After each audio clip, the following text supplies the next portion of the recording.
it's Angel Tan. So, may bago tayong ukay shoes sa Santa Lucia Mall. So, yung ukay-ukay na to is secret shop. Kasi, hindi maakalaing may ukay-ukay sa loob ng sinehan. So, may lumakasing sinehan sa Santa Lucia. So, sa mga nakapunta na doon, na may lumang part doon at may bagong part. So, malaki kasi yung Santa Lucia. So, paano pumunta ng Santa Lucia Mall? So, kung galing kang Manila, mag-LRT 2 ka from Recto to Santolan. So, pagbaba mo ng Santolan, sakay ka ng Santa Lucia na jeep, Kogyo or Padilla, dadaan yun sa Santa Lucia. Tapos yun. So, sa main entrance niya, may makikita ka kagad na bubungad sa'yo kagad yung hagdan. So, akyat ka dun, makikita mo yung bingo dito sa kaliwa. So, hanapin mo yung escalator sa may bandang CR, tapos akyat ka. Ayun yung sinehan. Tapos nandun din yung ukay-ukay. Ito na guys, papakita ko na sa inyo yung video. Okay guys, so hindi ko alam kung saan yung ukay-ukay dito.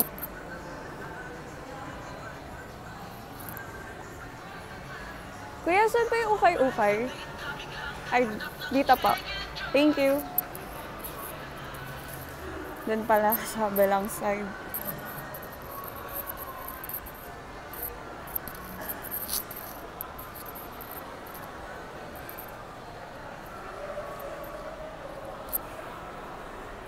So guys, nandito na tayo sa ukay-ukay. So, ito yung sa labas. Tapos,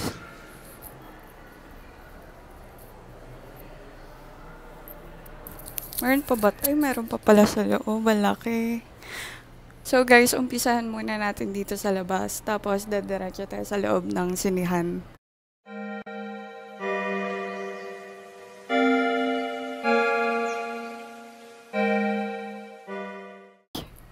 Price range nila. Yan. 1.5 to 6.50. Yan. So, yan. So, guys, may una kagad akong sapatos na nakita. Etong Timberland. Ay, shit. Eto. Yan. Walang nagbabantay dito. Puro mga sandals nandito sa labas. Kukunti lang yung rubber shoes. Kaya pasok tayo sa loob.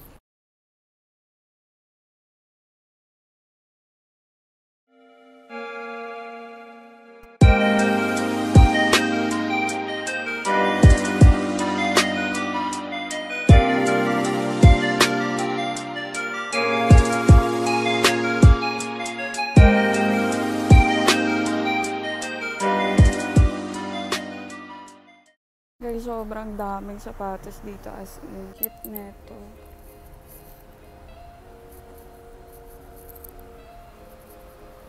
Size 6.5. Malinis pa. Wala pa siyang heel drop. Ay, may KD din dito. Ito lang. Subukan natin. Yan. Yung size, ano? 2.2? Ito, ang ganda. Ang cute ang color neto. NV574. Di ko matanggal. Parang makukuha. 1.2 guys. Then neto. 3D Fury Light. 1.2. Medyo may kamahalan pala dito.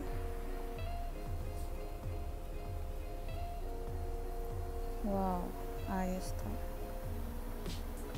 Medyo kailangan labhan, pero okay naman. 4.5, 450 na lang siya.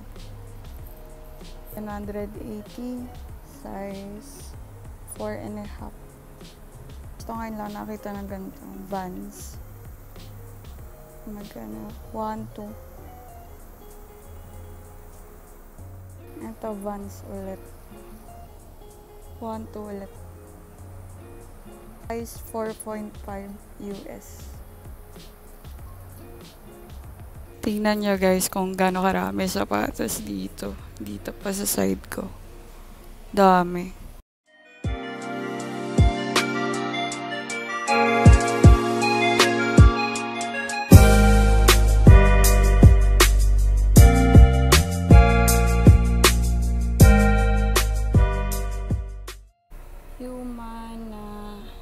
Sikat. Magkano to? Walang nakalagay. Ang ganda niya. Ito guys, pang soccer. Kaso walang presyo tsaka yung size. Size 8 pala guys. Yan. Then ito Adidas. Size 8. And 1, 2. Gusto ang Puma na to. Iba-iba color. Pag nasisilawan ng ilaw or araw. 1, 2. Size 5.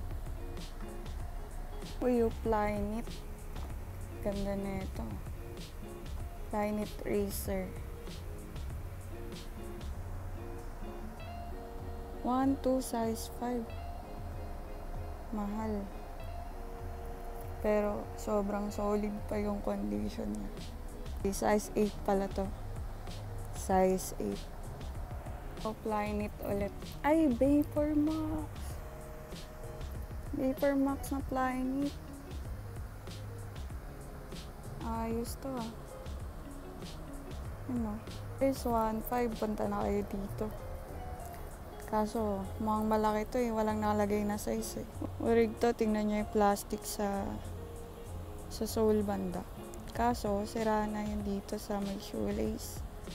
Pero sobrang ganda na ito. Ang ganda, leather. Walang nakalagay na presyo. Pero ang ganda na ito. New Balance. Ganda. 650. 6.5. Ganda na ito. Wala pang heel drag. Balance color. Blue. Tapos may touch ng gray. Magkano? Walang nakalagay. Ang ganda ng colorway na ito. Magkano to? 400. 400 lang. Ganda ng colorway. Size 4. Sana kasya to sa akin. So guys, may nagustuhan na akong sapatos. Kasi kakaiba yung colorway niya. So balikan natin. Magtitingin muna tayo ng iba pa. So kung may mga babae dyan na mahilig sa mga sandals, mayroon din dito. Mura lang. Ayan. Yan. May mga heels, sandals. Yan. So dahil hindi ako nagsusot ng ganyan, punta tayo dito sa mga damit. Yan, sobrang dami dito. Pero guys, solid talaga dito kasi, lalo na yung Vapor Max. Tapos legit check ko. Legit naman guys. Kaso, pang lalaki, yung size, sobrang laki. Tsaka may sira na yung sa shoelace niya. So, puntahan nyo na lang dito. Ililink ko na lang yung map sa baba. So, may gusto ko sa windbreaker. Maghahanap tayo dito.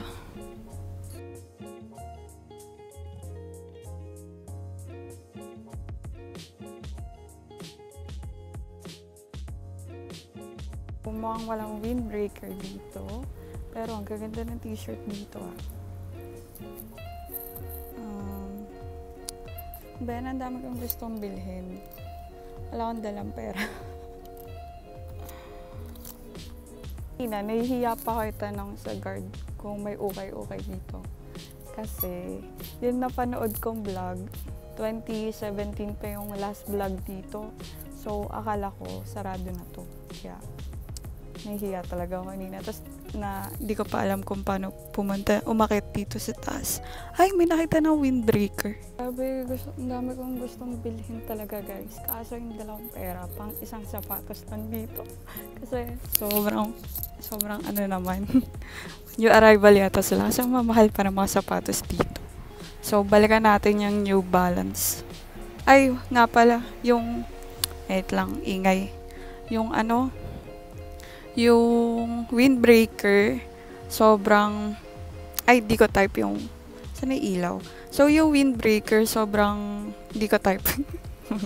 Nagets nyo. So, ayun. Balikan natin yung New Balance, tapos try natin tawaran. Mga 300, ganon. New Balance 990, 400, ano ba to? 400, mamaya 900 to. So, tanong natin. So guys, may mga bag din pala dito. Ano yung mga bag niya kuya? Mga orig yan.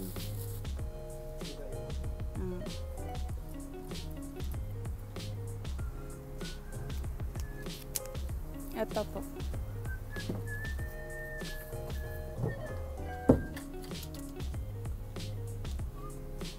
Thank you.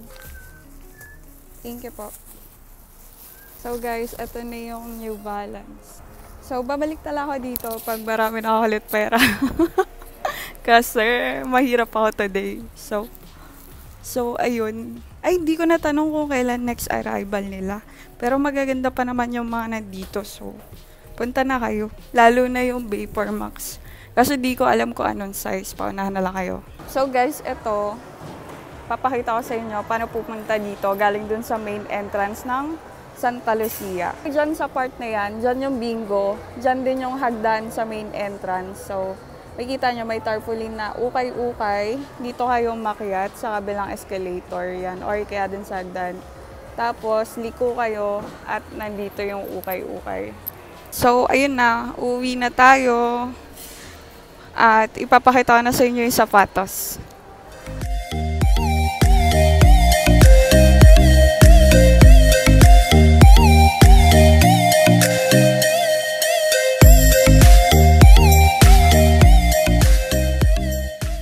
So guys, yun na nga yung video sa ukay-ukay sa Santa Lucia. So, ipapakita ko naman sa inyo yung sapatos na nabili natin. So guys, ito na yung nabili natin. New Balance na, anong tawag dito? 990 New Balance. So, yan siya. And then, ito yung kabila. Tapos, ito yung harap.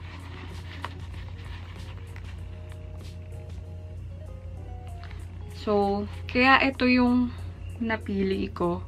Kasi yung colorway niya, brown. Tapos itong blue na to. It reminds me of Balenciaga Triple S na trainers. Yung colorway ng Balenciaga na yun is ganito rin. May blue, brown, red.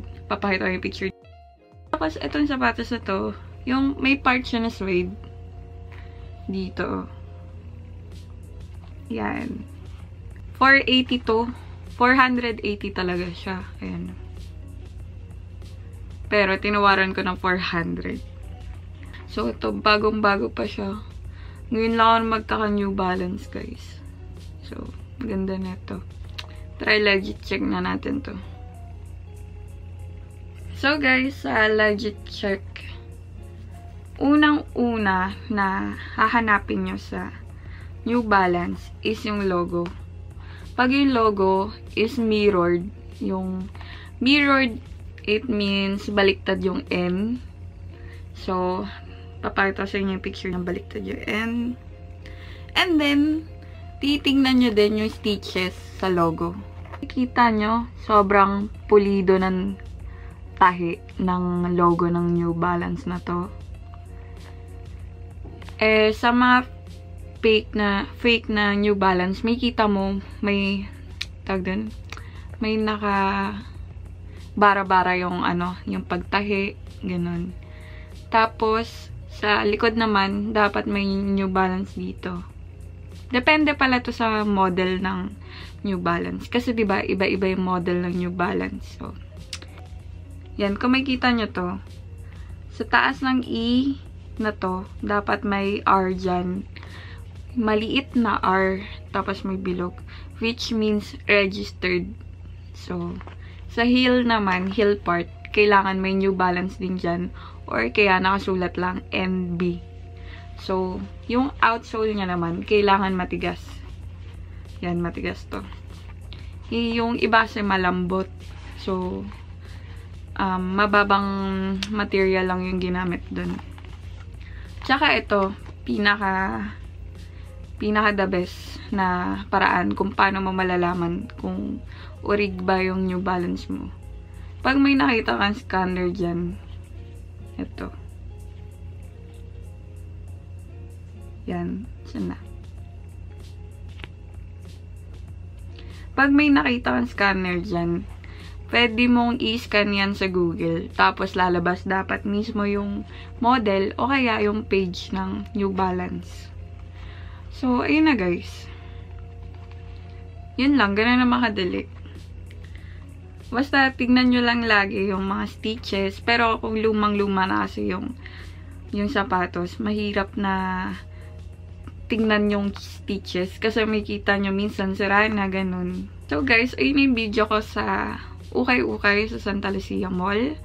Sana nag-enjoy kayo sa video. Sobrang dami tong sapatos. Try natin bumalik ulit doon pag may extra na tayong pera para madami naman tayong mabili. So, ayun lang. Thank you for watching, guys. At salamat sa lahat ng nagsusubscribe sa akin at sa mga nagko-comment sa mga video ko. Thank you! Bye-bye!